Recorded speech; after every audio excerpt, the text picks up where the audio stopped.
That is probably the best mix I've ever done in my life. Yeah. Literally, and it's just those moments where you're like, yeah, that's sick. What the fuck is that? That's sick. You want to wheel up. I wanted recognition to be like, yeah, I'm actually fucking know what I'm playing, man. I'm sick. You're a DJ, you're a presenter on Reprezent Radio. Yeah. You performed at Boiler Room. Yeah. Sundown Festival. Mm-hmm. Park Life. Yeah. And Wireless Festival. Yeah. Some of the biggest festivals in England. Mm-hmm. Benteki's on deck. All he knows how to do is flow. Welcome back to the UK Producer DJ podcast. Special guest today, Benteki. Thank you for having me. Yeah, well, thanks for coming down, man. Mm-hmm. We need good DJs like you to give us your insights. Yeah, trust. You're a DJ, you're a presenter on Reprezent Radio. Yeah. You performed at Boiler Room. Yeah. Sundown Festival. Mm-hmm. Park Life. Yeah. And Wireless Festival. Yeah. Some of the biggest festivals in England. Mm-hmm. How would you describe yourself as a DJ? I would say a 130 to 140 DJ, but like I'd say everything kind of underground DJ.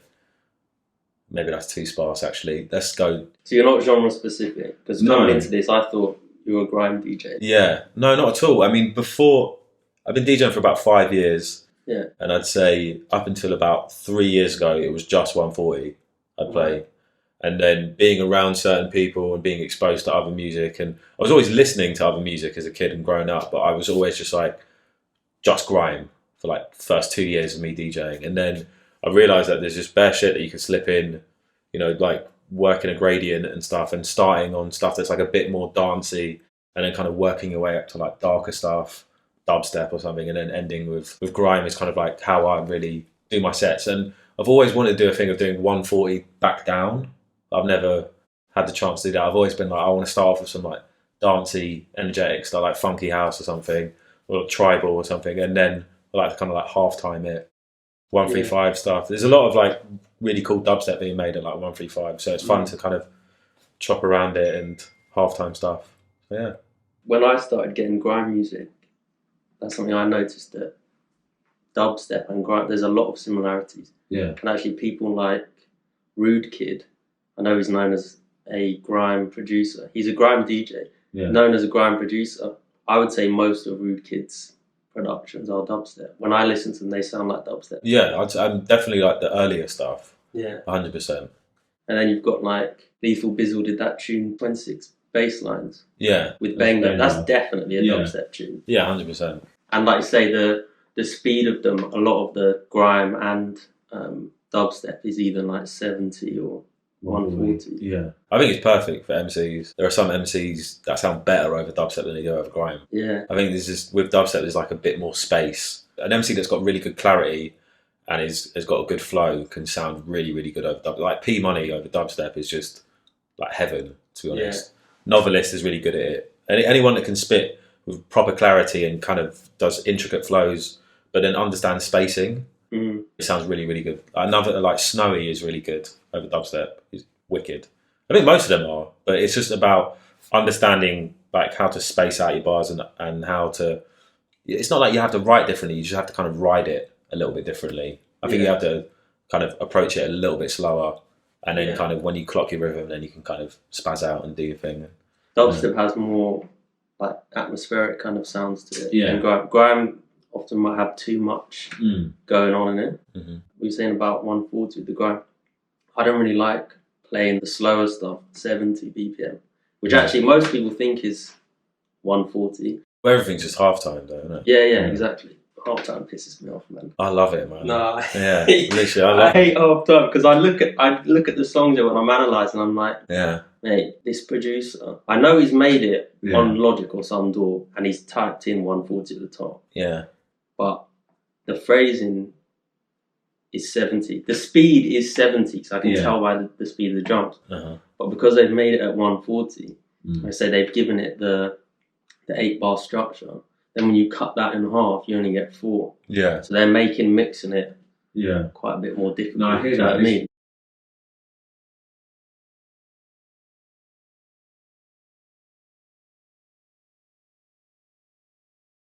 There's some like funky house producers that send me records at 65, Yeah. So obviously most of it is 130, and it kind of follows like a 4/4 format. But yeah, I've got some guys that send me records at 65, and yeah, when I load it into Record Box, it proper throws you off. Yeah. You're like, right, is it really that slow? And then yeah, I don't know. I like that kind of thing. I think it's like it's the fun of DJing, you know, just like messing around with BPMs and.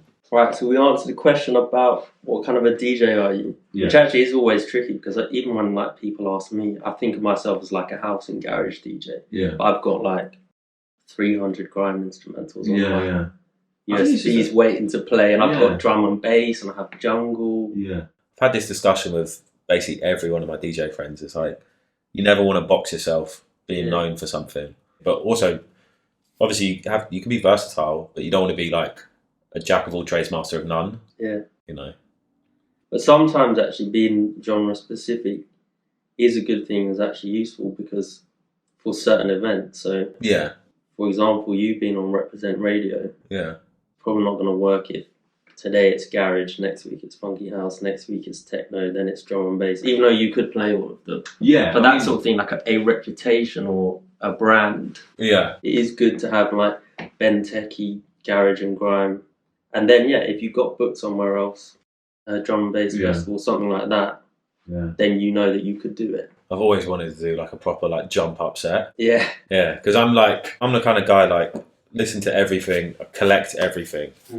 I collect probably every kind of music apart from indie and rock music. Amount of drum and bass records, jungle records, even footwork records and stuff like that I've got. So to do one of those sets would be amazing. But yeah, I think when people hear my name, they kind of know what they're going to hear. Yeah. You know, I like to throw in a few curveballs because there's a lot of US hip hop being made at 130, 135, and it's fun to play that over a garage instrumental or a funky house thing, loop it. You can have fun with it. You know, that's just the main thing about DJing, just having fun. Yeah.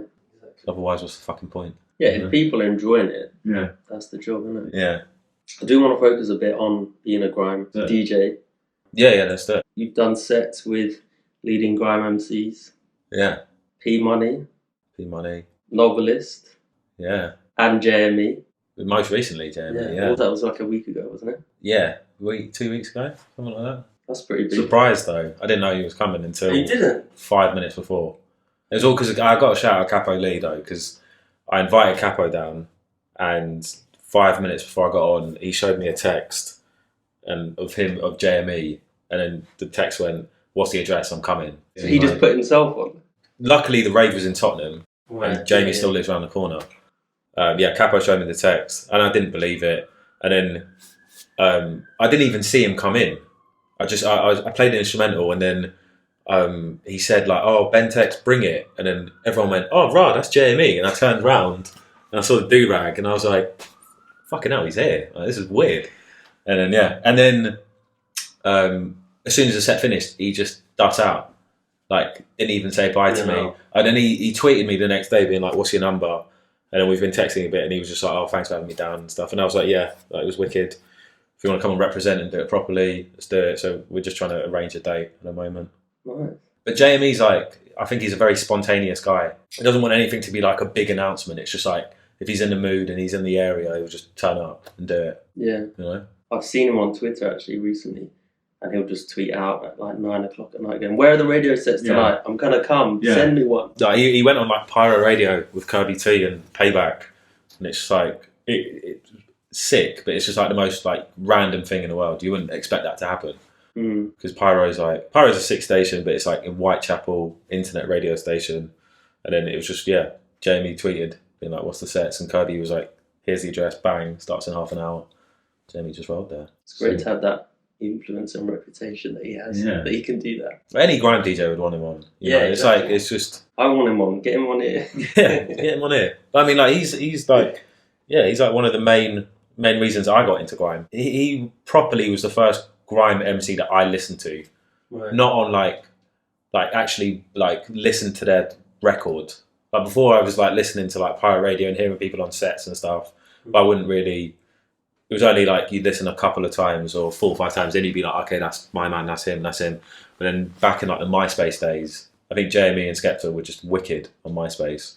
I remember JME always had like a new track every week, and he was like the first grime MC that I proper like took in and like was really like, this guy is sick. I even bought I had a Boy Better Know t-shirt and everything. Oh mate, I would love to have one of the hats. Yeah. Those are sick. The hats? Yeah. They've been sold out since forever, probably. Yeah, he's going to do a run again, Jamie. You know. There's a lot of things for grime DJs that say house DJs are not going to deal with. One, having loads of instrumentals. As a house DJ, it's going to be vocal tracks you're going to play into a crowd. But a lot of your sets are going to be with live performers, live MCs, rappers. Mm-hmm. And then you've got like things that are specific to the scene, like doing wheel-ups. I only know that in grime, maybe in garage, maybe jungle MCs, but they're not really. Yeah. Well, I mean, it did originate from jungle and drum and bass. Yeah. You know, like that whole wheel-up culture.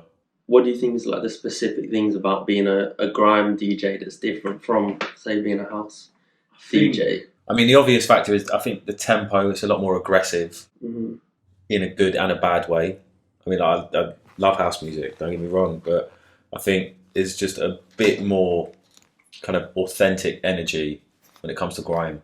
Obviously, you said about the live element, and I don't think there's anything that can replicate like a DJ playing really, really good instrumentals, understanding MCs, mixing it at the right time, and the MCs catching it perfectly and doing their thing. And then there's like 10 MCs and they're all shouting each other's lyrics, and it's just like a big, big energy. And I think that's the main thing about grime that can't be replicated in any other genre. Like drill can kind of come close to that because that's the same sort of setup essentially, but drill is technically it feels slower, even though most drill is 140. It feels a bit slower. You know what I mean? Like I think grime MCs are naturally just a bit more aggressive and energetic. So yeah. Well, you've got a lot to think about. So when you're performing, say on Reprezent or is it called loaded events? Lock off. So if you're performing at Reprezent or Lock Off, as the DJ, you've got to think about mixing. Yeah. And then, like you say, you have to think about the MC that's performing as well. So that's a lot to concentrate on, because obviously you've got one song playing, you're flicking through, looking for your next song. Yeah. But you've also got to be listening to who's on. Yeah. MCs change. So this guy might be on right now, someone else might be coming in. And then there are parts in songs where, as a DJ, I think, this is a good time to transition. But the MC, they might be right in the middle of a verse. And even if you mixed well from the perspective of being a DJ, you might have just cut them off. Yeah. As I said, the MC might change as you're doing a transition, because they're only focusing on the crowd, and most MCs are not DJs either. So they're just expect, you're the DJ, you're supposed to do this. Mm-hmm. And then like wheel ups as well. Like they like to get a wheel up because it means that their bars are good, right? So you've also got not just listening to sort of like where are they, but if it's good and maybe you're ready to do a transition, do you feel sometimes that, now I need to do the wheel up for the MC? Because I see MCs writing like, I didn't get a wheel up for this, or I did get one for that. And then when I read that sort of stuff, I'm thinking to myself, that's a lot to think about, as well as doing good transitions. Because otherwise these people are thinking that, either you don't rate them or you don't know what you're doing. Yeah, there's always mad politics in that. Yeah. But I mean, I've never tried to like deep it that much. I think the whole like wheel up culture is wicked. It's funny. That's the main thing. Like if you watch me play out and there's like a really good moment and a wheel up an MC, most of the time I'm laughing. It's a good moment. I find it funny. I think it's like, it's sick when like an MC is like on one instrumental and then they hear another one coming in and like their whole kind of aura changes, and you can hear them teasing it. And like PK's an MC that like he hears a instrumental coming in and he'll tease like a 4-bar for like 16 bars coming in when the intro's coming in, and then he knows when the drop is, and then he'll start spreading his bars, and it's like a really, really good moment. So that stuff is good. But essentially you just got to kind of mix in 32s and 16s. Yeah. That's the main, that's just the forte you have to kind of have as a grime DJ. Yeah. And I only wear like one earphone. Right. Because obviously so you can hear another MC. Yeah. But I never really found it difficult because I grew up just like studying grime sets, like watching grime. Like my life from 14 to all throughout uni pretty much was just like, when's the Logan Sama visuals dropping from his Kiss show? Like when is there's going to be a random mix from like Maximum and stuff? Like I grew up like idolizing these guys and like watching them. Most of the time when I go out to these raves, more time I wouldn't even watch the MC, I'd just watch the DJ. Yeah. So I think when I finally got the opportunity to do it, I was kind of like, okay, I know basically the format, I know what to do. I just need to kind of put my little spin on it and how I want to do it. And yeah, that was it really. I just study. I was like a fucking grime nerd. Proper nerd when it came to that shit. I'm like that, mate. I've watched all the documentaries. Yeah. I've watched all the old stuff. For me, it wasn't even. I mean, obviously, I watched the classic documentaries, like the movement. Risky Roads. Yeah, Risky Roads, and movement DVD, stuff like that. But for me, I used to watch grime sets to hear new instrumentals. Yeah, that's what I do. I watch them, and I'm either looking in the comments or if you can Shazam them, I'll do that. But there used to be a guy called Grime Track Listing. He would comment on pretty much like every Logan Summer or Spyro. When Spyro used to have the Rinse shows, it would always be the top comment. He'd always say like the timestamp and the instrumental. And then the ones that were sick was then he would say the producer, and then it would say like question mark. And it's obviously it's like a dub. But then I used to have like this little thing where I was like, I need to try and get that tune. I don't know what it is, but it fucks me off that I really want that tune. And there was one tune, I think it was like Goldfinger by Spooky. It was played for like 4 years. And I was like, I need that tune. And then, funny enough, Spooky's actually never sent it to me, but Mystery from Birmingham did a VIP. And he sent me that VIP, and I was like, finally, this is what it feels like to listen to a tune for like 4 years. And then you finally get it, and you're like, I'm going to carry on hammering it. I don't care if it's old. I think it's sick. I've got it. I'll send it to you if you want. Grime Forum is good for looking up old track listings, like you say. Yeah. And Grime Historian, I think, is on. There used to be a guy called Grime Librarian. Maybe that's what I'm thinking of instead of Historian. That's probably what Might be the guy. But yeah, I think he's not really doing stuff anymore. Yeah, but all the old stuff is there and worth getting. Yeah. Would you say that when it comes to wheel ups, do you save wheel ups for really good MCs? Like, so how do you dish them out? Because I can imagine if you were giving them out too frequently, it might lower the quality or the response of them. Yeah. Like, I've seen MCs even complaining that some DJs just don't do them. Yeah, I don't, as I said before, I just don't think it's that deep. Like, it's not certain MCs that I'm like, oh, I'm going to weld them up because I know them. It's an equal playing field. Yeah. You know, anyone that comes on a set is good. Fuck it, you get rewarded. Yeah. Like, it's not even rewarded. I think it's kind of corny. But like, I think it's just, if the energy's right and it's a good moment, wheel it up and let's try and do it again. You know, try and replicate that energy again. Basically, that's my whole thinking of it. It's not like a reward or like I know so and so's on this set, so I know as soon as he spits, I'm gonna have to start. Obviously, I've got like favourite MCs that like when they're on a set with me, I'm like, this is sick. I want to try and replicate this moment over and over and over again. That's why you wheel it up. So yeah. Another thing when you're DJing with an MC is the interaction between you and the MCs. Sometimes when they're on the mic, they'll be sort of orchestrating or kind of prompting you to do things. So they might say wheel it up, or they'll say start the next track, start it again. I saw Spooky complaining about that on Twitter. He was saying that, you know, basically some MCs, he'll start the track and it will have like a 8-bar intro, and 2 bars in they'll be saying, "Oh, get the next track," and he was saying, "Well, this is on vinyl. It's not a CDJ. I can't just switch to the next track." And it's only 2 bars in, so why are you asking me to change it straight away? The MC's not really feeling the instrumental. What do you do when that happens, when you play an instrumental? And like, luckily, I play CDJs. I've never had it where an MC has been like, change the tune. Like live on radio or out in a rave. I've never had that. Yeah. I can tell by their energy. I can tell by the way they would spit if they don't like it or not. So you just know to mix it quickly. Yeah. Fuck it, load it up and just find a tune that has like a 4-bar intro literally and just transition it out there quick. Would you prepare for certain MCs? So if you know that this MC, he likes kind of slow music, or another one he likes it fast, would that be in your mind before you come in and play, or do you just get there and you make it up as you go? I'm never prepared for a DJ set in my life. I've never practiced. You've never practiced? Yeah, I know. Tell a lie. The only set I practiced for was Boy Room.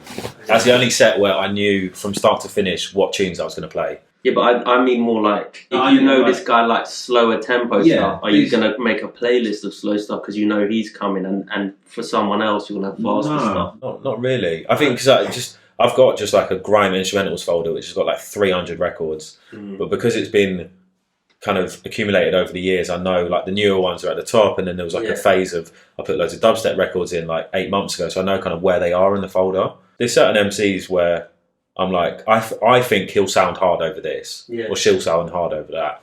So it's not like I tell them. I'm not like like I had President T on probably like 2 years ago on Rep, and I was like, I'm just going to play really slow dubstep because I think his voice will match that. And he's not the most energetic guy. He's just Pres T is just sick. You know, he's like gully. He's just got really good presence. And I was like, yeah, just play kind of 70 dubstep tunes and then do kind of like melodic 140 ones. And it went off really well. And then when you got an MC like Big Zoo, really energetic, Skippy, you want like kind of faster 8-bar rally instrumentals or something like that. And P Money, perfect for that. P Money can do either, to be honest. I think P Money is just the best of everyone. But yeah, it's knowing the people you're going to get on really and just understanding it. And luckily I've got enough instrumentals where I can kind of got all the bases covered. Yeah. Really. But that's exactly what I mean. I don't mean like, do you plan the songs exactly in the order? But as you said, if you think this guy's suited to melodic stuff or this guy's suited to faster stuff, is that something you'd consider?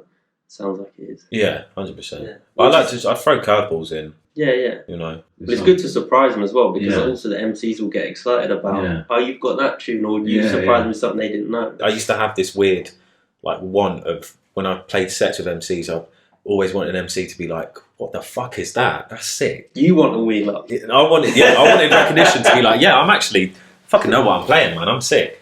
But now I don't. Now it's just I don't really care. But before I went through a phase of like a couple of months of being like, I really want to like impress everyone with the instrumentals I have. And I realised it was actually kind of moist, and I was like, well, I just play what I play. You know, people. I think people know, like the MCs know what kind of stuff I'm going to play when they come on my show.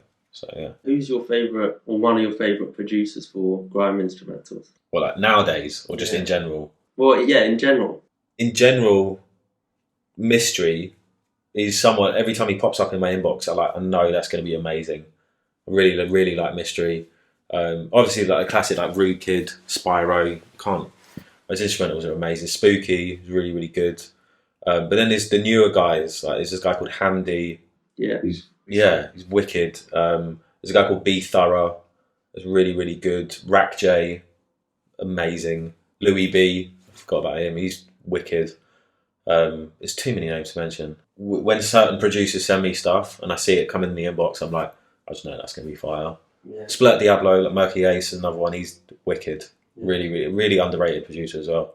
Yeah. Really good. If I was going to start right now as a grime DJ again, I'd say go and look up The Explicit. And he's got like 100 instrumentals, and they're all good. I've been trying to get him on the show for like a year. Oh, really? He's got an EP coming with Big Nasty. Yeah. And it was supposed to be released in the start of February, and now it's been pushed back to April. And he said as soon as it's done and they're on their little promo run, he's going to come on the show. So The Explicit and Big Nasty will be on Reprezent soon. And I want to do back-to-back with The Explicit. Yes. The Explicit was the guy that made Pow, you know. That's probably my favourite grime tune ever. He's got another one that I think was insanely slept on. The instrumental is called Blood 9. I've got it, yeah. But you'd know it for Lethal Bizzle Mister. Yeah. That's the vocal. That is fucking tune. That one's sick. That's wicked. That is a tune. He's got a couple of tunes that are basically reworks of or forward rhythm is what the instrumental is. Yeah, he made. Apparently, there's like 9 versions. Mate, I've got forward rhythm, south, forward rhythm. Then he's got a couple that have different names, but it's essentially forward rhythm. He's kind of makes it up. Like if I had to meet, say, an American and I had to sort of teach them about grime, I'd say listen to forward rhythm. That would get wheel up with no MCs. That's classic, though, isn't it? Yeah. Like you can't really go wrong with Pow. You were talking then about your inbox. Yeah. Where do you source music from? Because when I was starting out DJing, that's actually one of the things I found the hardest. It's like, where do I get music from? Yeah. Obviously, you can buy it. You can go to Beatport and TrackSource and Juno, I've used that for, and those places. And even when music is cheap at, say, 99p, I've got about 2,700 songs on my USBs. So even at 99p, we're looking at like $2,500. Yeah. Where would you source music from? Where do you source it from? When I started on Reprezent, like, 5 years ago now, it was just SoundCloud, Juno, Beatport. Yeah.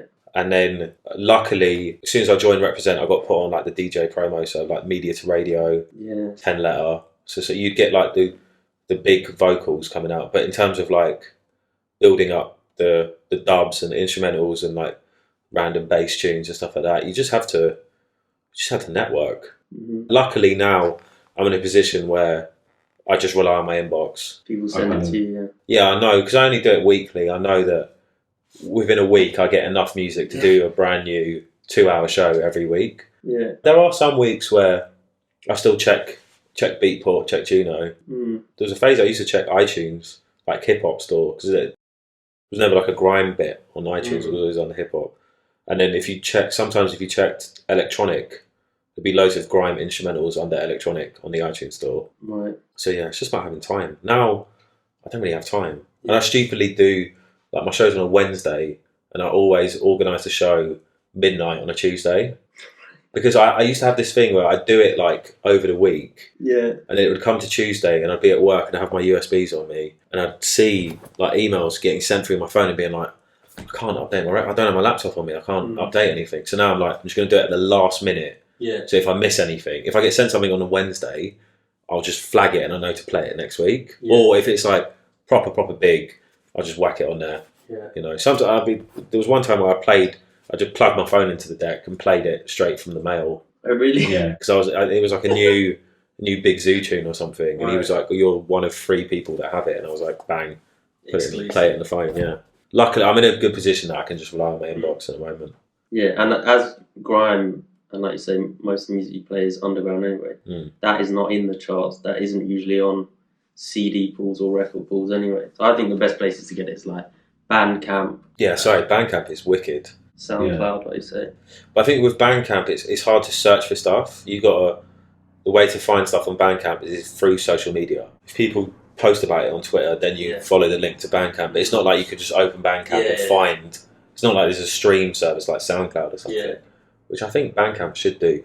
Yeah, well, what I do is I'll follow certain producers or MCs on there, and then every time they release something new, I get an email about it. Because, like I said, I don't know how to search through Bandcamp, type in grime or whatever. Yeah. So it will always tell me this person has released this or that. Yeah. You get that once you've bought something as well. You get a notification every time they release something new.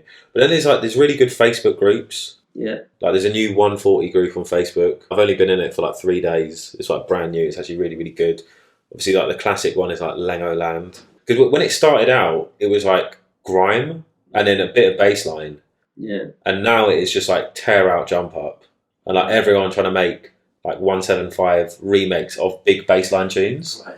And everyone trying to make like SAS tunes. Right. So I've just muted that group mad quickly. No one really cares about grime on that. But to get like the odd kind of big bassy tune, it's still good to check that stuff. Let's talk about radio. Yeah. So you've been on Reprezent for 5 years? It'd be 5 years in November. So let's say 4.5. Well, like, what's the story of Reprezent? Had you done radio before? How long have you been a DJ? How did you get into Reprezent radio? So I only started DJing like probably 6 months before I joined Rep. Oh, really? Yeah. It was basically, I went to Surrey University. The music scene there was terrible. It was just, we had like one student union and then one club. And it was just like either really cheesy chart music or like really, really badly mixed tech house. Like guys that were trying to be really, really cool and being like, I'm playing this kind of music, but like awful DJs, didn't really know how to mix. It was like too slow. They played like tech house at like 118 and 120 and it was just shit. Right. So then I was like, I need to start throwing nights. I need to do something. I need to do an event. I need to do something. Yeah. And from watching people DJ and just being out and just like studying this shit, I was just like, I can do it. If you just put me in front of decks, I know how to do it. Like, I'll just stick to 140. So you knew how to DJ at this point already? Well, I mean, I was like, just been watching people. I get what every button does on a mixer and a CDJ from tour managing before and stuff. So I was like around it. I knew the equipment. It's just I never had my own tunes. Yeah. And then for like 3 months, I started just like making loads of playlists. And then I threw a party, did like a little rave, and did like 3 of them in 6 months. It was good. It was mostly garage, and then I would play grime at the end. Yeah. Yeah, it kind of went off. It was cool. And as soon as I graduated, my girlfriend at the time was like, what do you want to do? Because I studied film. and I never wanted to work. It was like a panic decision. Never wanted to work in film. And whilst I was at uni, I was TMing shift key, so I was kind of in the music world anyway. Okay, so you were a student and a tour manager for shift key at the same time? Yeah, in my second and third year. Yeah, so I started off as like his photographer because I was studying film. So I used to like photograph his sets and then do like little tour videos. And then I was just on the road with him so much that I ended up just doing full on TMing. It just made sense. So that when I graduated from uni, I had a good little network anyway. So I was like, you know what, I'm just going to work in music. Like, it's my passion. My parents both worked in radio. I was kind of born into like a music family. That's the weird thing though. My parents both worked at the BBC, but I never had aspirations of being like a presenter myself. Were they radio presenters? No, they were producers. They were behind the scenes. So they used to work on BBC Radio 2 and BBC London. Yeah. So when I graduated, my girlfriend at the time was like, you need to get a job in music. I'll help you out. And I was like, wicked, cool. Who do you know? She's in music PR. She knew the station manager of Reprezent, this guy called Adrian, who's still the station manager. Yeah. She introduced me to him, and I thought it'd be for like a job, like being a producer, or doing like production shit behind the scenes. And I remember I went to the station, we sat down for like an hour, and he was like, "You have a good voice, you know. Have you done presenting in the past?" And I was like, "Yeah, I've done student radio for like 2 years." Right. Okay. Just lied. Okay. And he was like, "Oh, wicked. Have you got any show reels?" And I was like, "I don't, you know. Like, we never recorded." Well, I went to a really bad uni and like the equipment was awful, but I know how to use radio. I know how to use radio equipment. Yeah. And then he was like, "There's a free daytime slot in an hour. Cover it." Like, on that day? On that day. Okay. Like, this is literally... Did you have your USBs on you? No. So I did Myriad, like their playlist, the software they use to run the playlist. It's from a computer. Oh yeah, because not every radio presenter actually is a DJ. Yeah. They're not all specialist DJ shows. Some people, they just play tracks and then talk. Yeah. I mean, the rep playlist is wicked, so all your bases are covered. I guess the meeting finished and he was like, "Yeah, there's a free slot in an hour, 2 till 4 I remember it was a Tuesday." Yeah. And he was like, "Do it, go live." And I was like, "Fuck it, what have I got to lose?" I was like, if I fuck up, I'll fuck up. And you had your experience from student radio. Exactly. So I was like, ballsy, I was like, I'm going to smash this. And I remember went in, and luckily I knew most of the tunes on the playlist, because obviously it's most of the shit I listen to. Yeah. So I kind of knew what to say. I was brought up listening to radio, so I kind of knew how to do a link. Yeah. Knew, like, say a bit of information about the artist or the producer. When did it come out? What was the label it's on? What are they playing an event anytime soon? Like, just doing really, really quick research, like Googling it whilst it was playing. And I remember I came off at like 4 p.m. One of the presenters that had the show after me was this girl called Jodeci, still on Reprezent. Yeah. She was like, "You sounded sick, you know, that was really, really good," right in front of Adrian. And Adrian was like, "Yeah, do you want to pilot for a show?" And I was like, "Yeah." I was like, "But I play like garage and grime, so can I pilot for that?" And he was like, "Yeah, perfect. We just reshuffled. Like, we're looking for new presenters." So I piloted for a show on the Friday, and then didn't hear back for like a week. And then the following week, I started on Reprezent weekly, and it's been like that since. Right, so when you say you piloted, what does that mean? Did you do like a pre-recorded show that they listen to? Or is this a live trial? What is a pilot? No, so they've obviously got like a pre-recording studio. So I did a pre-recorded 2-hour show, which basically I didn't even DJ actually. I had loads of tunes that I would DJ, but I played it off the computer and I kind of formatted it. Like did the track listing so it would like ride out really smoothly. And then I interviewed my best mate Barney, who's a producer, Ray Sargent, and I got him in, interviewed him, and it was like the most awkward thing in the world because I'd never interviewed anyone, and he was like my best mate, so we just both started laughing. Right. And I was like, "Oh god, fuck that pilot up differently. That's really stupid." And then Adrian got back to me like a week later, and he was like, "It was really funny. You did you know him?" And I was like, "No, not really." And they were like, "Your personality's really got out. That was really good." He was like, "You're natural," and I was like, "Yeah, I fucking am actually, yeah." And then I was, for the first like 2 years, I was Tuesday 9 to 11. Yeah, from then it's been Wednesday 7 till 9. I've been weekly 4.5 years. Just blagged it. I mean, like, my whole thing is like, if you've got the confidence and you know what you're going to do, just do it. Yeah. You know, you don't need any prior experience. Just throw yourself in the deep end and you learn. Well, the other part of that is obviously you have to be good enough, and obviously you were, because they don't just keep asking you to come back. Yeah. Unless you can perform. So Luckily, I think I joined Rep at a time where they were reshuffling a lot, and they just moved to Pop Brixton, and they were trying to figure out their schedule. I joined at a good time where there wasn't that much pressure. Yeah. Like, don't get me wrong. Like, if you listen back to my first year and a half radio, probably 80% of it is utter trash. Like, in terms of what I'm saying, like DJing wise, I wasn't like the most technically gifted DJ and stuff like that. And I think I was playing it very safe, kind of knew what to play and wasn't really taking any risks because obviously my network wasn't that big. I wasn't getting on any like big guests. Yeah. In the last like 3 years, Rep has just become a really, really big, good name. Yeah. And there's a lot of pressure now. Everyone wants to show and represent. You know, people come and go. So that, I think that's good because it kind of compels you to do the most you can. And now I'm like, I have to get the biggest guests I can. Yeah. You know, but then I have a weird philosophy where I'm like, actually, there's loads of people that I rate that just don't get a light shone on them. That I need to, like, yesterday I had a guy called Daceplate.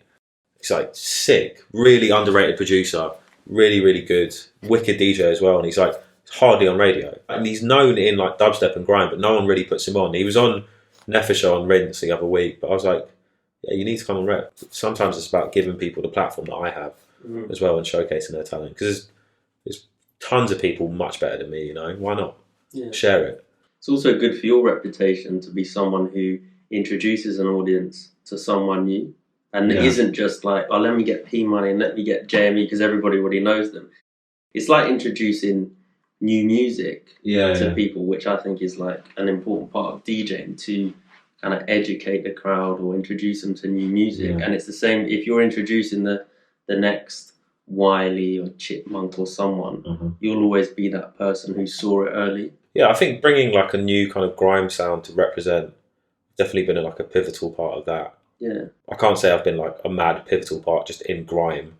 I don't think I've done that much work yet. Yeah. And because I play other stuff, it's difficult to be like, I've done a lot for grime, do you know what I mean? But there's a lot of people that I've brought through Represent that are now at a good level, you know? Yeah, well, you're doing what you can with the platform and the tools that you have. And I think I made Represent have an identity within grime. I don't think it had one before. Because before me, Kenny Allstar was on Represent. He had some kind of grime show, like he'd have like a grime takeover one week and stuff, but he wasn't like known for it. Whereas I think the addition of like me, Cade, Nefertiti, are kind of helped shape the identity of grime on Represent. Definitely, because now like everyone wants to show on Rep, pretty much. It's Rep or Rinse, really, isn't it? Yeah. Rest in peace, Radar Radio as well. Yes. Rest in peace. So yeah, actually, as you say, lots of people want to get a show on Represent or Rinse or whatever it is. Yeah. If I wanted to have a show on Represent, what's your advice to someone? And obviously now that they're bigger, you can't blag it as you did. So what is your advice to someone who has been DJing for a while, thinks they're good enough, thinks that they're good at speaking to people and can get guests on? How do you go about that? Do you apply to Represent? Do you go on their website? Do you have to meet someone? All of the above. I think apply. Do they have online submissions for it? I Represent do this thing like I think it's like twice a year, they put out a big tweet or a big Facebook post being like, our schedule's reshuffling, here's an email if you want to apply. But it's not like a join now on the website.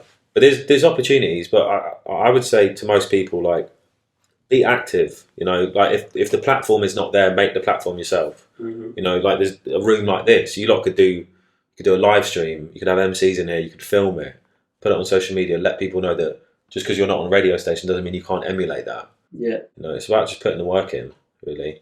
So you need basically like a demo, something to show them, because you can't just apply to them and say, oh, please let me on. So essentially, you got to be good at networking, you got to be a people person, you know, like, just because you're a talented DJ and you're a really good presenter, you might be an utter arsehole, you know, and these station managers will see that and be like, well, actually, fuck that person. He's going to be a prick, or she's going to be a prick to work with. Like, tons of people like that out there. They're like gifted, but they're just got the wrong mindset. Got to be humble and you got to be nice.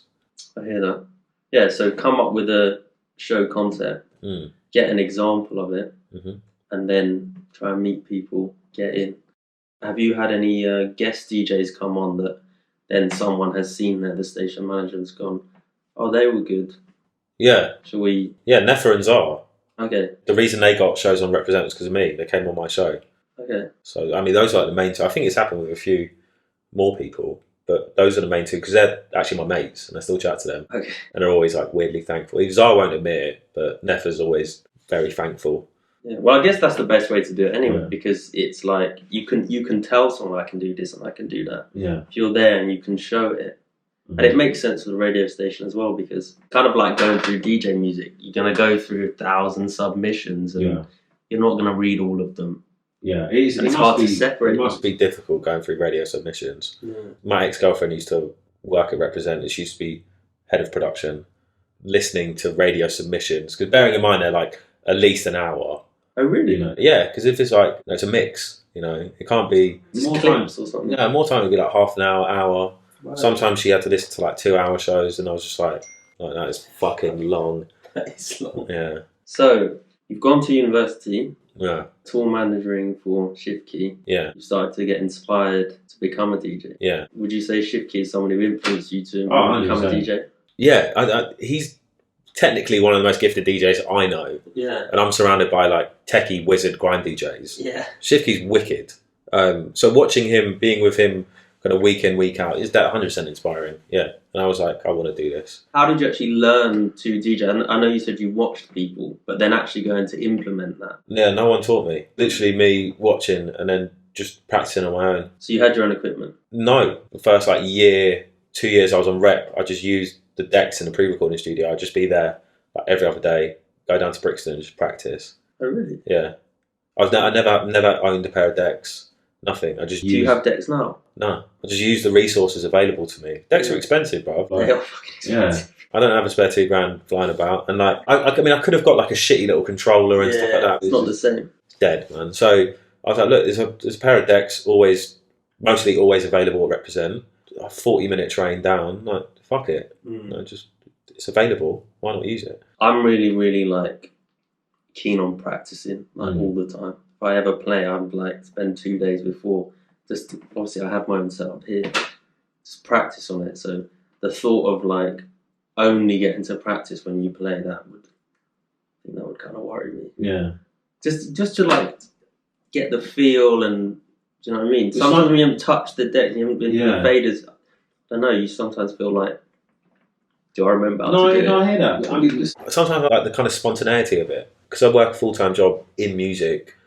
Like my ex job, the label I used to work at had decks in the office. Right. So luckily, like I could fuck about if I wanted to. But now I'm at another label that I can't. There's no decks in the office. So now, literally, the only times I DJ is when I'm on radio or if I'm out in the club. Yeah. So there's sometimes like if I miss a week, I haven't been on radio for like 2 weeks. Come back and I'm like, right, I'm a little bit rusty. Pull the wrong fader down. Yeah. No, it's never been that. It's just been a bit like, I mixed that too quickly, probably. Yeah. Or I should have mixed it with that tune instead. Every week is always 30, 40 brand new records. Like hardly, unless it's like a very, very big tune, or it's like a dub that no one's been sent and it's not coming out for a long time, then I'll play it for a couple of weeks. But like 80% of the music that I'll play week in, week out, that's the first time me playing it. Yeah. So I never really have a chance to practice with it. And I think that's where the kind of spontaneity of it kicks in, where you're like, you kind of clock live on air what stuff works. That's the fun bit about it, really. Yeah. No, sometimes it can go horrifically wrong and you're like, that sounds shit. Jesus Christ, that sounds so bad. But then sometimes you like, yesterday, was it yesterday? Yeah, Thursday. Yeah, yesterday, there's like a Parsaloo remix, that Afrobeat guy.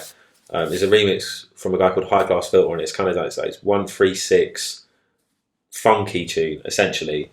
And then Khan put out a new dubstep song at 142. Yeah. And I was like, fuck it, I'm going to speed up that Afrobeat song to 140. We'll see what happens. I remember like hearing the intro coming in and being like, I've committed now. This could sound really bad. Yeah. And then I remember like taking the low end out and putting the one up from the dubstep tune and being like, that is probably the best mix I've ever done in my life. Yeah. Like literally. And it's just, those moments where you're like, yeah, that's sick. But I would have never planned that. Yeah. You know. But even it's like you say, when you were playing those tunes, that's the first time you heard them. I mean, obviously, I heard them the night before and be like, "That's sick." I'll put it on my USB. It's not like I don't know what they sound like. I've just haven't practiced playing them because obviously with record box, the waveform comes up, so you know where it's going to come in and where the transition bits are. Yeah. But yeah, it's not like I'm hearing it for the first time. That would be That'd be weird. I put out a mix last year on Mixcloud, and one of the songs, it was going in 8-bar phrases, and then during the build-up, it just became 7 bars. And I remember playing it, and I was like, it's the fucking good thing I'm practicing with this song, because you're counting along 8 bars, and this one section of it was only 7 bars. I don't know why the producer made it like that. So actually the drop came in too early. Basically, that was something that I thought about. I was like, and you have to like listen to these songs before you play it. And that's another reason why I practice it. I'm really like go hard on preparation. So I put it on Logic. I cut bits of the song up, and I made it 8 bars then myself by just copying and like pasting a 1-bar section. So I thought, out of 2,500 songs, I'm never going to remember that this one suddenly goes into 7 bars for me, that section. For me, I do. I've got a weird, intricate memory where I'm like, I remember there's a fuck up on that bit, because there's a lot of early grime instrumentals that have that are vinyl rips. Yeah. So they're a bit crackly, and they're a bit like sometimes like the vinyl obviously skipped when it was recording, and they speed up. Yeah. So I'm like, okay, I know there's that moment where it's a bit booky, so don't mix in that bit. And I think it just comes with time. When you play a majority of records for like 5 years, you kind of just realise what points there are. I always wish that like Rekordbox would have some feature where I could like put a note on it, or like what you say, so I don't have to. Well, you could just put like hot cues, isn't it? Yeah, but I mean for something like the 7 bars, because even if I put a hot cue there, when I have the current song playing, I'm counting that in 8 bars. Oh, yeah. And if the drop comes at 7, well, it's just going to fuck up the mix. Because this one's like it says is on an outro, or it's coming down or whatever. Or sometimes when I mix, I do like I swap the drops. So I let them both build up at the same time, and then I change the drop. Yeah. Well, if you let them both build up, and then one of them goes on 7, no. And then you just look like you fucking shit. Yeah. And it's the song. Yeah. You know what I mean? So I think it's really important to practice and to listen to music. When I was first learning to DJ, I actually learned in like a DJ school from a tutor, Ben Bristow. He's really, really good. And one of the things he said to me was, you need to know your music. This guy's coming from like vinyl DJing. I've never DJed on vinyl. I've only ever learned on CDJs, because I only started like 2 years ago. And I just remember thinking, I can't possibly know 2,500 songs. That's crazy. Well, the thing is though, you weirdly can. Really? You know, because like, I think growing up listening to music, especially like listening to the radio as a kid, like having an MP3 player, having a Walkman or anything, you'd be surprised of the amount of records you hear and you know the lyrics. Yeah. And I had this conversation with some mates the other day of like, how many song lyrics do you think you actually know? Yeah. And it must be thousands. So like, if you know the song lyrics, you'll know the song. It's just basically knowing the records you've been playing over a certain amount of years and getting really familiar to them. Obviously, I don't expect you to like listen to one song and in 5 years' time remember it. Like obviously, you got to listen to it better. But yeah, I think you can remember a lot. Like the human brain is mad.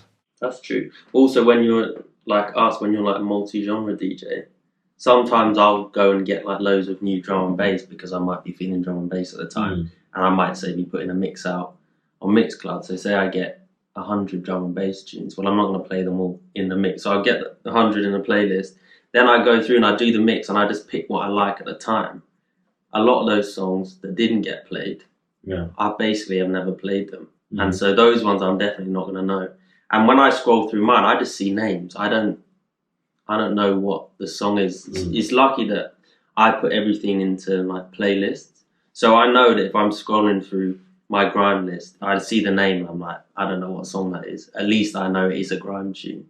I'm not going to get surprised by it being 170 drum and bass, for example. But actually knowing all of them, because most DJs are like that. You have so many songs, you don't play probably even half of them. Do you know what I mean? I think it depends on the environment, because like playing live is different to playing radio. Yeah, I guess because you're showcasing, aren't you? Yeah, playing on radio, there's not any pressure of people watching you. So you're like, I just want to play really new music and kind of showcase what's coming out. And then in a live setting, you're like, I want to play new music, but then also people have come here to have a good time, you know, and they want to hear stuff that they know and they can understand and dance to, essentially. So you got to play like crowd. I mean, I hate the word like crowd pleasers, but that's why a record like Pow will just live forever. Yeah. Because no matter where you play it will always get a reaction. Mm-hmm. You know, it's like a get out of jail free card, isn't it? Mm-hmm. Like those records. Do you get paid to be on Reprezent Radio? No, they just provide the platform. Yeah, well, I guess even if you're not going to get paid for it, the amount of live bookings that it must bring in. Exactly. Also, in like pirate radio culture, you have to pay subs to be on the station, isn't it? Yeah. So luckily, like, and that's their kind of concept, isn't it? Pirate radio. It represents sick because, I don't get paid, but I'm not paying them for anything. I get to use their platform. I get video clips sent to me. Yeah. Get content. You know, I've got essentially a team. I've got producers working on my show all for free. You know, so you can't complain really. It's wicked what they do there, and I'll always be insanely thankful for what Reprezent's done. Yeah, so it's amazing. So being on Reprezent then for 5 years, you must be getting loads of bookings off the back of that, and I don't know, voiceover work. No, not voiceover work. You know, never. Everyone I know on radio's got like dude. I think you've got to have like a really smooth voice. Yeah. I don't have the smoothest voice. Right. I've never really tried. I've never thrown my hat into it. Right. I think if I was to like make a little voiceover show reel and give it to these companies, who knows? But I've never really tried. But booking wise, it's steady. It's good. It could be busier, but everyone could be busier. So most of your bookings come to you, or do you have to go out and promote yourself? Because I would have thought if you're on something like Reprezent, that's one of the benefits, is that will bring in. Yeah, no, most of them come work. Yeah, come to me.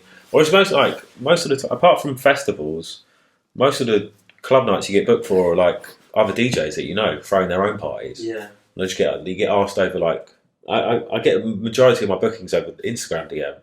Literally, because that's most of the time how you speak to people, isn't it? Yeah. Unless you've got their number, but like. Yeah, the way I get booked is like you post a clip or something, post a thing on radio, and then people will be like, oh shit, yeah, I've got this party, can we do it? And like, yeah, it's really informal. You mentioned video clips there. Would you say that for DJs, video content and Instagram are probably the best tool for promoting yourself and 100%. And getting bookings? 100%. Speaking about this with Locked, he runs a label called 140.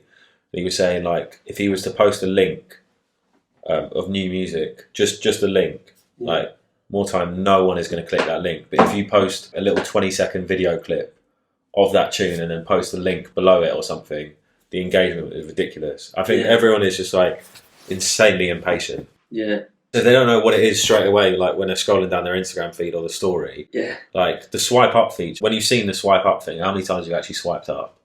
Like, fuck all. I always use that feature. I hope he does. I mean, like for me, it's like I'd only swipe up if I properly see what's kind of going on. Then I'm like, oh, I really want to see more. But yeah, I think you have to have some sort of video element attached to everything you do, because people are too impatient and they want to know what it's about straight away, and then they'll commit by clicking the link, buying your music, listening to your Mixcloud. It was only in the last like kind of 2 years that with my show on Reprezent we started focusing a lot on the YouTube content. And the engagement I've got from that is ridiculous, because before, just the shows would go on Mixcloud, I'd tweet out the shows, put it on Facebook and stuff, and you'd get like some engagement.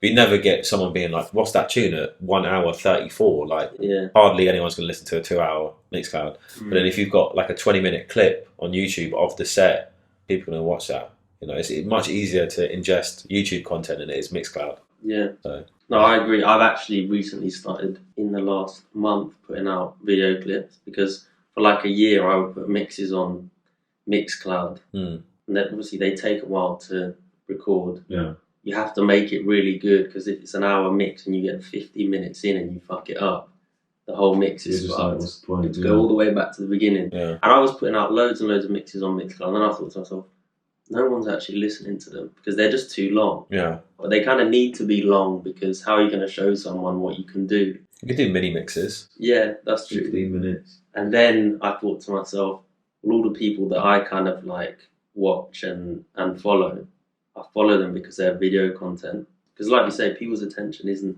Yeah. And even if you could have the best mix ever, but they're not going to listen to it. The amount of people I've sent mixes to is it's ridiculous that haven't listened. Yeah. And as soon as I put the videos out, I had people like replying to the story, and I thought, that's what you need.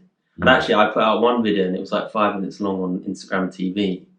Even cutting it down to 5 minutes, I was like, hard to show you transitions and everything like that. And that got no response.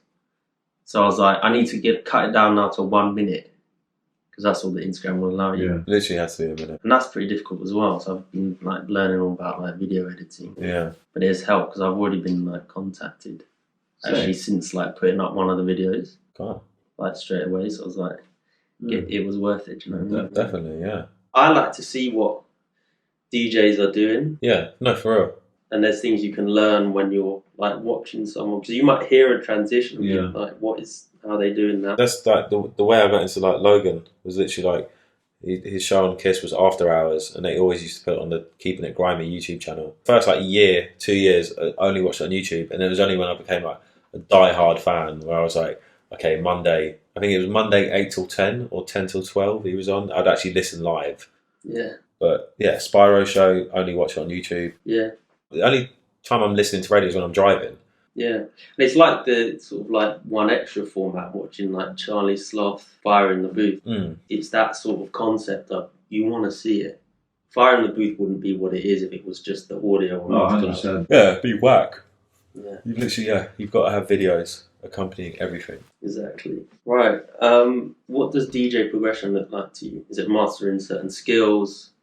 Is it particular gigs that you get? I think, there's a gig element of definitely like you kind of want to play certain places and experience it. But I think it's also just getting comfortable, knowing what you want to play, knowing what you're good at, and knowing how to read a crowd, essentially. Those are the kind of fundamentals of it. Once you kind of have all of that in the bag, then you just start having proper fun.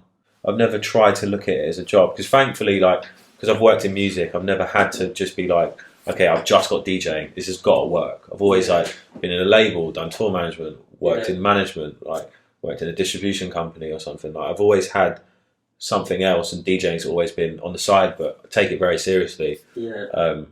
So I've never had to put that like intense pressure on myself. Yeah.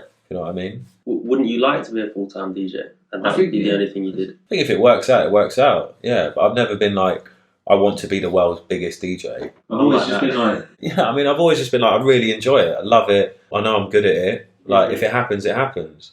But I never like to force anything. Right. Like to just organically stuff to happen, you know. Obviously, if there's certain people that I think should know about me, then I'll let them know about me.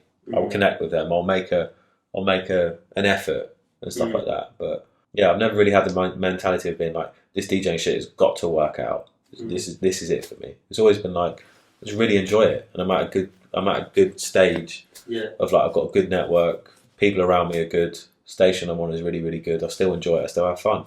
Do you set goals, or is there anything you're working towards? Because obviously you are at a really good level already. I'd heard of you in the grime scene.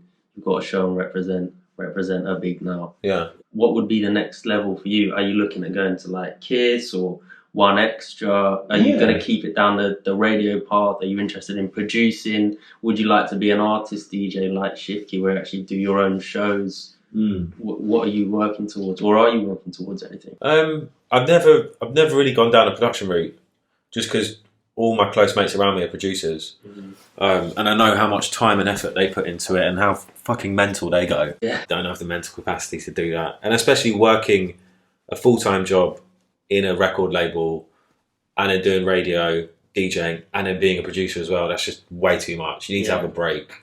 You know, you need to have balance. But definitely in terms of like radio moving forwards, I mean, if the opportunity was given to me, 100% I'd take it. Yeah. But I'm happy where I am at the moment. The only thing I kind of set a goal was like, I really wanted to play a really good festival at a good time with a good crowd, and then do a boiler room. It's just a monumental thing to do as a DJ. You know, it's like bucket list tick on the CV.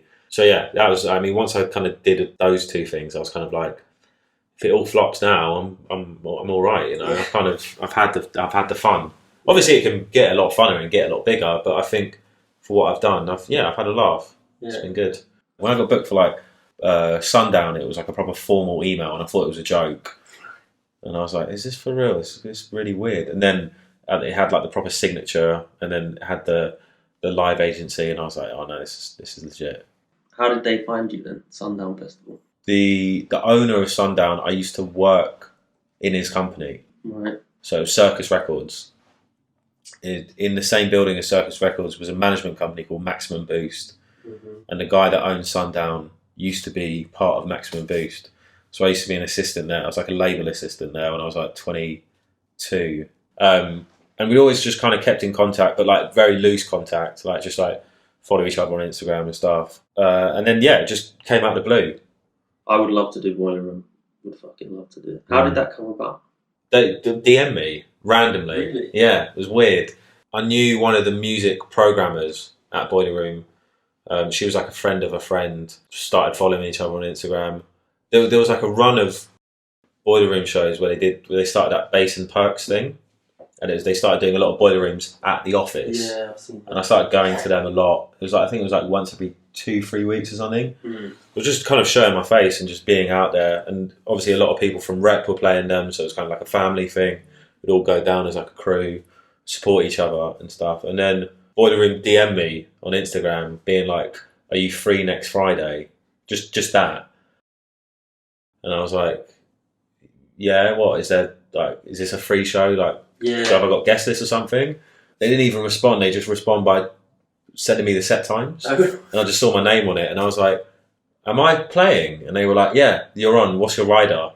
And I was like, "That is the way." I didn't think I'd get booked for Boiler Room like that. Yeah. So yeah, they sent me set times, and then I think I panicked, and I was like, "Oh, I bought a Hennessy and a Coke." And I don't even drink Hennessy. You've been listening to too much hip hop. Yeah, literally. I don't even drink. I mean, I like it, but it's not like the first drink I'd go to. Yeah, and then the next Friday turned up and played it. It was sick. I mean, the deck broke, annoyingly, but I kind of styled it out a little bit. How did it break? Like the jog wheel didn't work and the cue button stuck. You'd think that they would get like the best equipment and all checked out. Yeah. If you watch it, I turn it off and on again twice, but luckily it starts working just as the other record finishes, and I've like mixed it, so it kind of looks like I've waited for one tune to just go out and then start a new vibe. So it kind of works out. Yeah, Boiler Room was sick because it was in their offices, and I just had my whole friendship group behind me, gassing me up on every record. So yeah, it was a really, really good vibe. Yeah, that's sick. I read that. Did they give you like full reign over what you played, or did they say this is the style? You just they were like, here's the lineup, do your thing.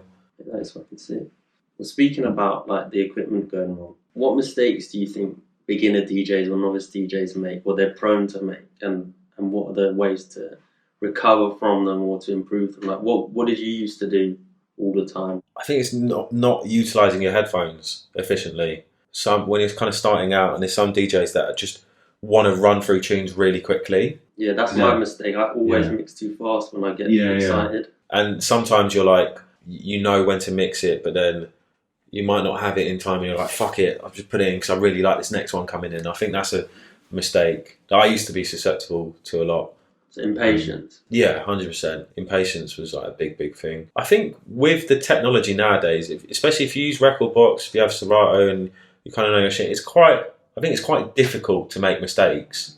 Don't you think? There's been times where I've had 3 decks and I've gone to cue another record and forgot it was the song playing, so I've pressed cue and the song started again, and you're like, oh shit, I've done it. I've pulled down the wrong fader. Stuff like that. Like that's happened to me like a few times. That only happens when you got 3 decks or 4. Yeah. Like it wouldn't happen to you if you got 2. Yeah. But that's like silly shit. Yeah. If you've got Rekordbox and you know the tunes that you're playing, or you got Serato, I think it's pretty hard to fuck up. The speed thing, that's definitely like something that I've had to like calm down on, is mixing too fast, because I was starting to realise that I wasn't allowing a song to have its sort of like full phrasing of building up to a drop, having the drop. I was just kind of going from drop to drop to drop, because when people are there and they get excited, you kind of get caught up in that, and you're like, you want them to... You just want to run through tunes and be like, I've got this tune and I've got that tune and then that tune and then that one's sick, and then... Yeah, everyone just gets gassed about it. You know, it's just about calming down. Yeah, and actually bringing the audience down is actually it's an important part of it, because then you can bring them back up.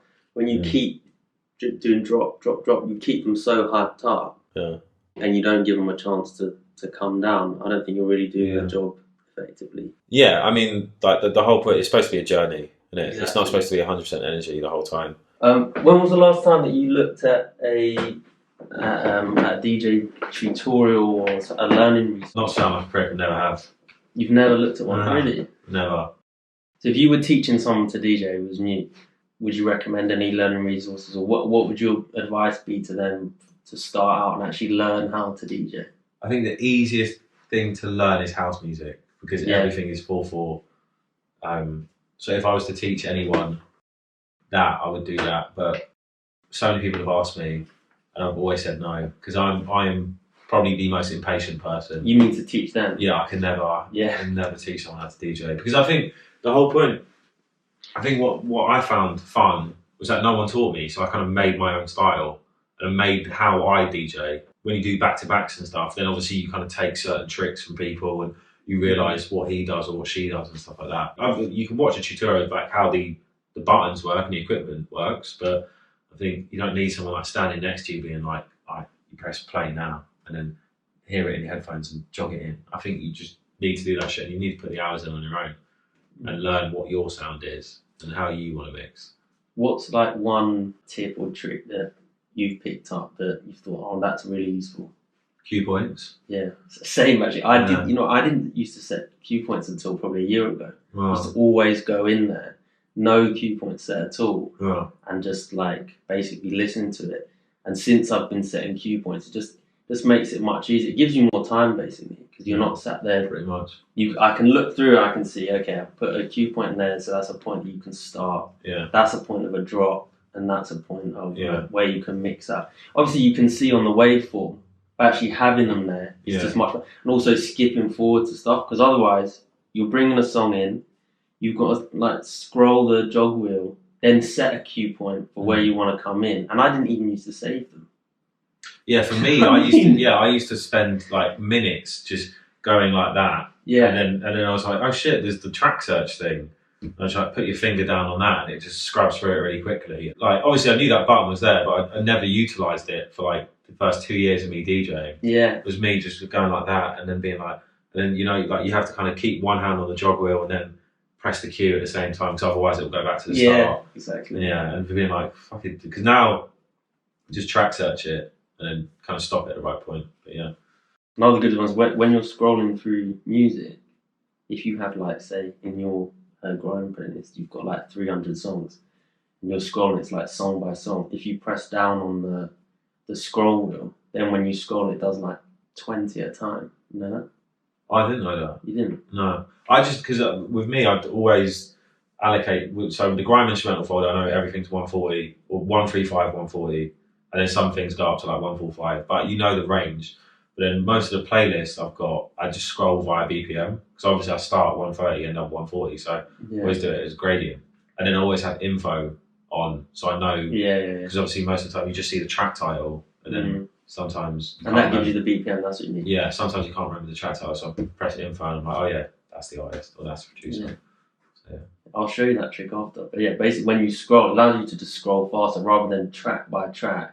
You can just jump like 10. Because it's the same as like a waveform, you can make it smaller or bigger. With yeah. It's exactly like that. So then you just spin through like a bunch of, especially if you know you want to get to something and it's further down and you're scrolling one by one. Yeah. It's a bit long, so you just scroll, it does 10 and does the next 10 or whatever. That's what I need to do. Yeah. That's a pretty good trick. Yeah. Similar to what I was saying, but what were the things that you struggled with at the beginning of DJing, and like how did you overcome that? For me, it was source of music. I found that really difficult. Yeah. And we talked about now how to get music, but was there anything like that for you that was like one particular area of DJing and you're like, I'm really stuck with this? It was mostly records, because I was listening all the time and I was like, fucking, I want that record, but then it's not available anywhere, and having to build your network and getting the trust of these producers or DJs that make the tunes and stuff like that. So that was kind of my main obstacle. Still have the obstacle today, because I don't know everyone, you know. Yeah, there was nothing like technical that used to bug me or something. I don't know. What's your advice for improving your network? How did you do it? Go out.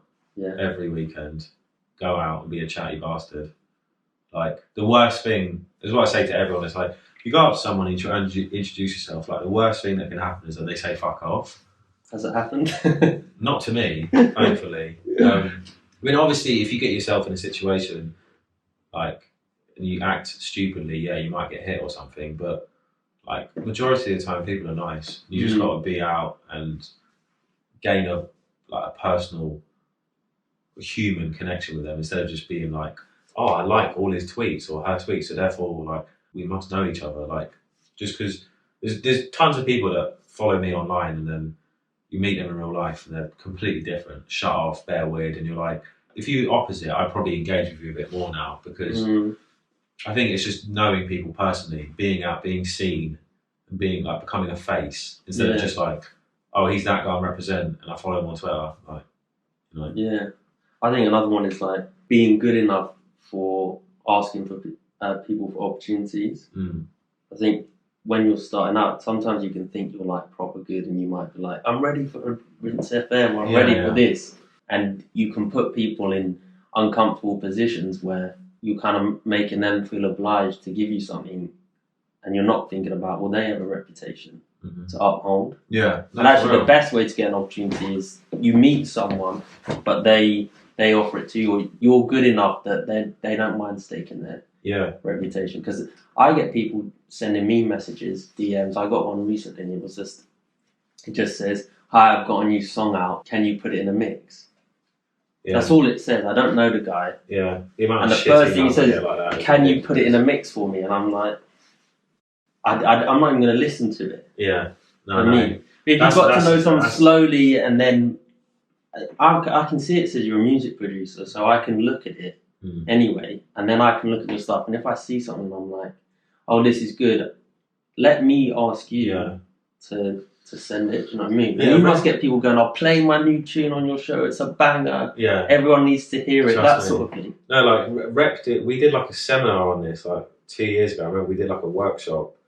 Like loads of kids turned up and were like email etiquette, like how to write stuff, and pretty much all of us were like, if you just send an email with the MP3 attached, just going, here's my new record, enjoy. 95% of the time, no one will listen to it. You know, obviously having a personal connection with someone and like meeting someone and being like, oh shit, I met him the other day, yeah, I'll check it out. Obviously that helps, but like email etiquette is like probably the biggest thing in this music world, and like really knowing how to sell yourself properly. I'm not saying write a fucking, because there's some emails where the press release is like 2 pages long and I'm like, I've lost interest now, I can't be asked. Especially with new MCs, it's like, I like it when they post a YouTube link. Yeah. Instead of being like, oh, okay, I have to download it, and this shit, I've just wasted like 3 minutes of my life. I know that sounds fucking horrible, but that's how impatient I am. So I like it when they send an email with the YouTube link and the MP3, and I'm like, okay, let me just check out the YouTube link, or watch like a minute of it, and I'm like, oh, if it bangs, I'll just download it. Yeah, well, it's like a trailer for a film in that. Yeah, literally. You don't watch the whole film, you want to see. Yeah, for real. Yeah, no, I agree. I was at a gig recently, one of my friends was playing, and then after he came off, one of his mates was like, oh, you didn't play my track, why didn't you play my track? That happens all the time. I think he was just like, I didn't have it on my USB or whatever. But I just thought to myself, if that track was really good, you wouldn't even have to ask the kid to play it. You just put it out. You can just say to him, I've got a new track out, whatever. And he's going to say to you, send it to me. Because he's always going to want to have good music, do you know what I mean? Yeah. And then you can fuck the relationship up also by doing that. He's going to be like, I don't want to bring this guy anymore. Because keep saying to you, why didn't I play the track? Are you familiar with the Pareto's principle? 80-20 principle. This is basically that if you look through anything, 80% of the results will come from like 20% of the effort. So it can even be something like money. This is an economics principle. That's relative to what we've just spoken about. If you think about it, like I've never owned a pair of decks. The only time I'd practice, I haven't technically practiced on a pair of decks for like 2.5 years. I used to only practice at Reprezent, so you could technically say that was like 20% effort and then 80% return. Well, I mean, it's more like, so in finance, it's like, say, 80% of the money is owned by 20% of the people. Or for you as a DJ, from what we've spoken about, I'd probably say that 80% of your DJ success is coming from 20%, which is networking, because you got your first gig on Reprezent because you met the station manager, You're getting gigs from your friends, so that's relationships. And then everything else is coming from Reprezent as well. And I guess the MC guests you get from people you've met. Yeah. So maybe for you as a DJ, if someone had to focus on something to improve their DJ career, for you, it's been networking and meeting people that has given you most results. Do you say that's... Yeah, that's fair. That's all right. Yeah, I'd say so. Yeah. That's it. I've got one last question for you. Go on. I'm asking this to everyone who's in Grime because I need to know. Go on. Do you know who the producer Rebound X is? Who produced Rhythm and Gash? That's the producer name. Yeah, but who is that? I don't know. Well, why does no one know? I don't know. Apparently, I heard that the girl that did the vocal of it never got paid for one. That track never got signed up for PRS. Right. Apparently, Rebound X has seen fuck all of that. Yeah, well, that's the thing because like Spyro has remixed it, and that's out on iTunes. Yeah. And Skepta and JME had it. Mate, I went mad. I was like looking online trying to see like writers' credits because I thought like it's dead and buried. That song was made in like '97. Yeah, but someone made it, and you think like maybe they're not alive because if you were, well, they might have made it under an alias. Yeah, but why would you not want everyone to know? Like, imagine how many bookings you'd get for being Rebound X. That's like one of the best grime tunes ever. Yeah. I don't know. All the notoriety you'd be able to get on Reprezent radio with that. Maybe, Rebound X on Reprezent, Rinse, one extra. Probably an old school guy. So you don't know who it is? I have no idea. But now I might want to do some digging. Yeah, I know there might be people to ask. Yeah. I might do some digging. I might have to get Wiley on this show and ask him. Someone knows. Yeah. What Jamie would know. If you get him on, he'd know. Because he fucking vocaled it, innit? Mate, I thought about sampling it in a tune to see if they'd come after me. Yeah. And then I'd know who it was. Try it. See if you get a copyright claim and then you'll be like, oh, that's him. Yeah, that is how to do it. But it seems to me that you can just sample it anyway because people have, and which is quite good because it's such a good tune. All right. Where can we find you online? It's at Benteki _ Yeah. On Twitter and Instagram. And on Facebook, it's facebook.com/DJ Benteki. Yeah. So, yeah. And you're on Reprezent Wednesday from 7 to 9? Yeah, that's the one. Yeah. Have you got anything coming up that you want to promote? Any more lock-off events? There's like stuff in the works, but I want to keep it really quiet. Okay. Because some big stuff to announce. Right. But I've got a plan put in place. Okay. And I didn't think I'd do this podcast when I had the plan in place. So yeah, if you follow me online, it will be revealed very, very soon. All right. There's some big stuff. Have you got any festivals this summer coming up? That might be part of the announcement. Yeah. We're going to keep an eye on it for now. Yeah. All right. Thank you, man. Mate, I appreciate you coming down. No, that's fine, man. Thank you.